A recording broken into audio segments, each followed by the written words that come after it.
जिल्हा परिषदेच्या अध्यक्षपदाच्या निवडणुकीच्या जय पराजय पार्श्वभूमीवर मी ही पत्रकार परिषद घेतो आहे। सुरुवातीला तर सांगली जिल्ह्यातल्या आमच्या तमाम नेत्यांचं मी अभिनंदन करतो की ज्यांनी ह्या जिल्ह्यातली 3 पिढ्यांची वैर संपवली। माझ्या प्रत्येक वाक्याला काही अर्थ आहे तो नाही कळला तर आपण विचारायला हरकत नाही।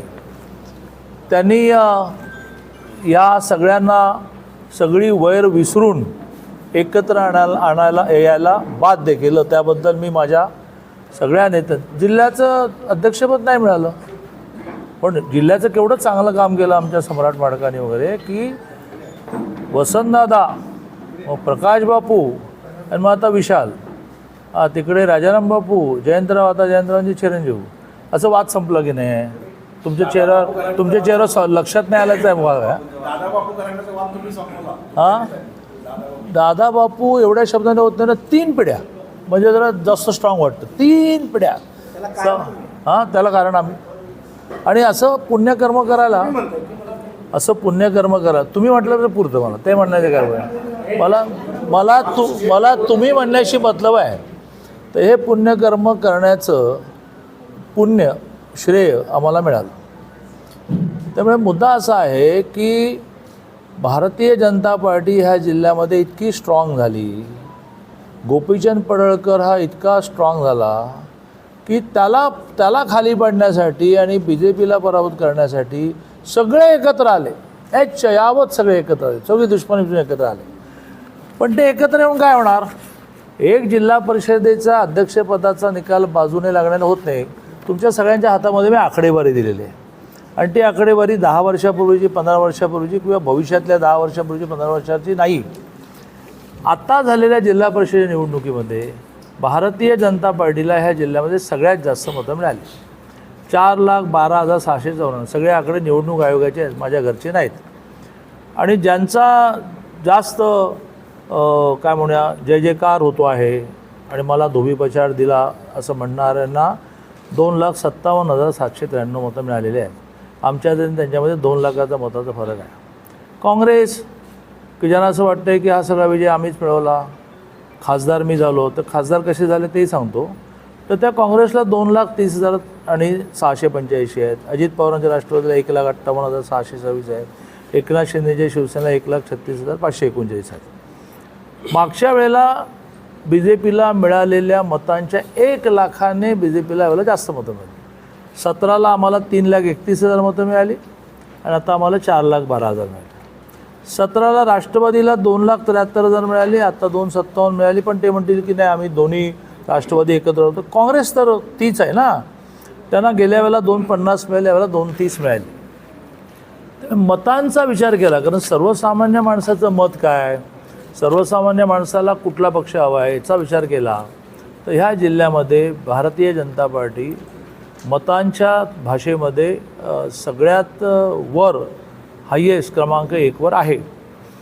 आता जागांच्या बाबतीतसुद्धा आपण जर पाहिलं तर त्यांनी 50 आम्ही 50 लढवल्या, आमच्या 18 आल्या, त्यांनी 32 लढवल्या, त्यांच्या 18 आल्या। ही सगळीच आकडेवारी मी तुम्हाला दिलेली आहे। त्यामुळे जरी जिल्हा परिषद अध्यक्षपद भाजप हरलेली असली तर सर्वसामान्य माणसांच्या दृष्टीने आम्हीच क्रमांक 1 वर आहोत। आणि शेवटी तुम्हाला किती तुकडे करावे लागतात, आता हे तर आपल्याला मी वेगळं सांगायला नको, तुमचा वेळ खायला नको की 6 मतं अजित पवारांच्या राष्ट्रवादीची मिळाली असती तर यांना विजय मिळण्याचं काही कारणच नव्हतं। मिरज पंचायत समिती हे त्याचं आणखीन एक मोठं उदाहरण आहे की आमचे ब्रँडेड BJPचे कमळवाले 10 आणि तुम्ही तुकडे तुकडे तुकडे तुकडे गोळा करून त्याचे केले 11। मग तुम्हाला लक्षात आलं की तो 1 उरला आहे, तो गेला तर इक्वल होईल, टॉस होईल, म्हणून तुम्ही त्याला पळवलं। त्या पळवलेला सोडल्यानंतर त्याने कंप्लेंट केल्यानंतर वॉरंट निघाली, अटक झाली, काही जण फरार आहेत। आता विभागीय आयुक्ताच्या कोर्टामध्ये बॉल गेलेला आहे, त्याची सुनावणी आहे उद्या। काय होईल ते मी आता सांगण्याची आवश्यकता नाही। पण मग आम्ही जिल्ह्यातले मिरज जिंकलो आणि पलूस जिंकलो आणि कडेगाव जिंकलो. त्यातले पलूस कडेगाव ठीक आहे, पण तुम्ही मिरज कशी जिंकली आणि जिल्हा परिषद अध्यक्षपद कसं जिंकलं?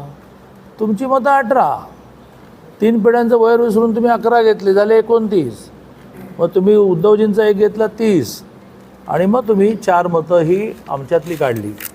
आता राज्यामध्ये 12 जिल्हा परिषदेच्या इलेक्शन झाल्या.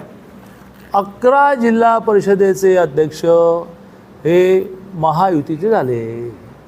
म्हणजे केवढा, म्हणजे जवळजवळ डायरेक्ट ट्रम्पचाच पराभव झाला की काय तुमच्या सांगलीमध्ये, असं मला वाटतं. ट्रम्पला हरवलं बहुतेक तुम्ही. आणि त्यामुळे काय चाललं आहे, काय बोलताय, 12पैकी 11 आम्ही जिंकलो, त्यातल्या 7 BJP जिंकली, 2 राष्ट्रवादी जिंकली आणि 2 एकनाथ शिंदेची शिवसेना जिंकली, 7 BJP जिंकली. आणि एका ठिकाणी आमच्यातली मतं वळवून पळवून काय करून तुम्ही 4 मतांनी, 4च मतं पाहिजे होते ना, आणखी काय पाहिजे होतं आम्हाला. ती 4 मतं मिळाली असते तर आमचे हे आटपाडीवाले आले असते, तानाजीराव आटपाडीवाले 2 जण जे बाजूला राहिले, ते 2 आले असते आणि हे 4-6पैकी 2 आले, ते 4 राहिलेले आले असते तर आम्ही 31वर गेलच असतो.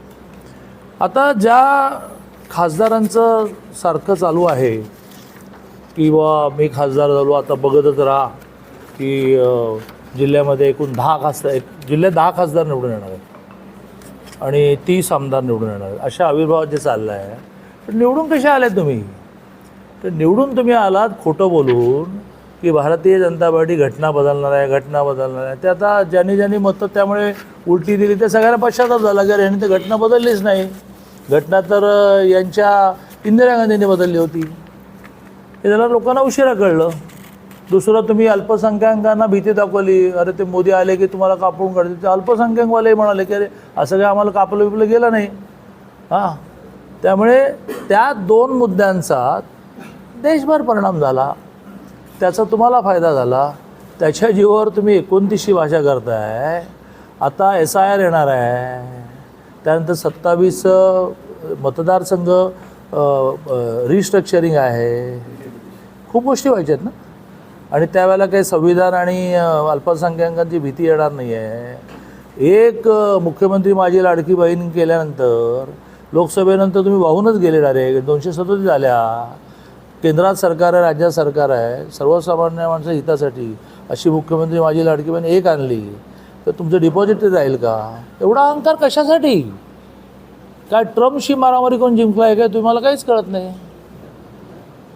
आणि मग मी कधीच जाणार नाही BJPत. कोण तुमच्या मागे लागेल? आपण गमतीने म्हणतो ना, मी यांना पण म्हणतो, आपले तुम्हाला म्हणतो की नाही की या BJPमध्ये. मग काय खरंच मी म्हणतो आणि तुम्ही खरंच येणार आहे काय? ही आपली बोलीभाषा आहे ना, या की आमच्याकडे.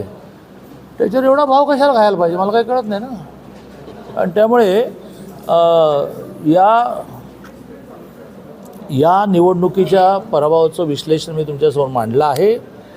आणि एका लुगड्याने बाई म्हातारी होत नाही. माझ्या म्हणी कळतात ना तुम्हाला?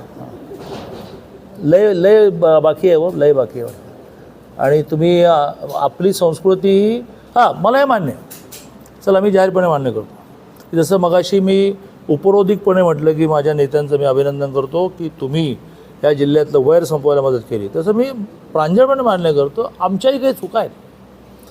आमच्या कार्यकर्त्यांचा थोडा समजा लोकांशी टच कमी झाला असेल, कनेक्ट कमी झाला असेल, थोडी अरिरावी असेल, थोडी भाषा नीट करायला पाहिजे असेल, आम्ही त्याचं आत्मचिंतन करतो. आता तुमच्याकडे येण्यापूर्वी तेच आत्मचिंतन झालं होतं. त्यामुळे आत्मचिंतन करतो, त्या सुधारणा करतो, काय करायच्या त्या करायच्या.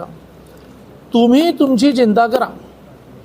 29ला तुम्ही खासदार राहणार आहात का आणि तुमचे कोण कोण आमदार राहणार आहेत? जयंतराव पाटील किती मताने विधानसभेला विजयी झाले हो? तुम्ही पत्रकार आहे, सगळं माहिती पाहिजे. 13,000 निवडणुकीच्या परिभाषेमध्ये निम्मे धरायचे असतात ना. तिकडचे 6.5 इकडे 6,500ने तुम्ही विजयी झाले. केवढे बडाया मारताय तुम्ही. आणि विशाल पाटील विजयी झाले.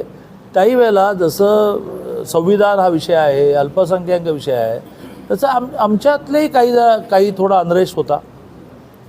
आता आम्ही पण पराभवाने शहाणे झालो. अरे बापरे, संजय काका हरतील असं वाटलं नाही असं आमच्यापैकी अनेकांना वाटलं. त्यामुळे मुंगी होऊन साखर खावी